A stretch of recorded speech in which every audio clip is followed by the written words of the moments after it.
Well, good Friday morning. How's your week gone?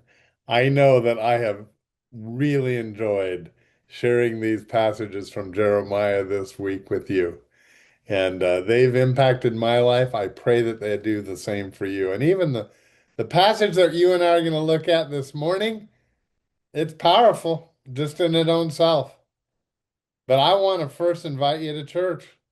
We're supposed to go to church. God asks us, do not forsake assembling of ourselves together. I don't want to. I want to be there. Saddleback meets at 9 and 11 Clubhouse 5, and it won't be the same without you, unless you have your own church. And I'm excited for that. I don't like to see Christians be orphans and not have their own church family. And so that's what I don't want for you. We'd love to welcome you in our family, but so would other churches. And they're good churches around. So if that's you, you go. Don't be an orphan. All right, we come to Jeremiah chapter 17 today, verses 7 and 8. But I really feel I need to read to you the preceding two verses. Is that okay? But I want us to not hold on to these first two verses. I want us to hold on to 7 and 8. But 5 and 6, Jeremiah chapter 17. And we know who's saying this because here's how it starts. This is what the Lord says. So God Himself is speaking. Verse 5.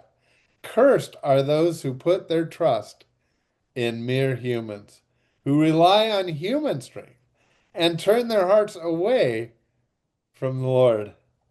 They are like stunted shrubs in the desert with no hope for the future. They will live in the barren wilderness in an uninhabited, salty land, and nothing grows in a salty land. So there's the first picture that things are tough, it's hot, it's barren, hard to live, but they put their trust in human strength, human wisdom, not of God. Now, here's what I want you and I to hang on to, though. Verse 7, and it says, but blessed is the one who trusts in the Lord, whose confidence is in Him. They will be like a tree planted by the water that sends out its roots by the stream. It does not fear when the heat comes. Why? Its leaves they're always green. It has no worries in a year of drought and never fails to bear fruit. Wow. What a promise. Man, that's what we want. That, we do all face times of heat and pressure, worry. We might, the picture is that of drought, and drought is tough. We live in an area that every now and then is just plagued with drought. Maybe, spiritually speaking, you're in one right now, and you kind of wonder where God is. Well, what this passage is encouraging us to do, you see, is to depend on the Lord. Depend on Him. You see, it's the same picture, the same heat, the same pressure. And one type of plant or whatever dries up. The person can't make it because they're there on their own strength. They don't have a strong root system, a root system. And when you do, that makes for the completely different outcome. Blessed is the one who trusts in the Lord and whose confidence is in Him. And that word trust, the word barak in the Hebrew, it carries the idea of putting your full weight on something. Not just a casual time. No, putting your whole weight on the thing, your hope, your sense of security. And that's a choice that the Lord is our strength in times of trouble. He's the one we depend on. I have to ask myself, what am I leaning on this day? I hope that if it's anything other than the Lord, that I change right now. And Lord, I need prayer for us this morning would be, Lord, I'm putting my weight on you this day. I want to be like the tree planted by the stream. Now it says, they'll be like the tree planted by the water that sends its roots out to the stream. How do we do that? How do we do it? No, it's near that tree is near the water, but it sent its roots toward it, toward it, and into it. Intentional. That's intentional growth, isn't it? Man.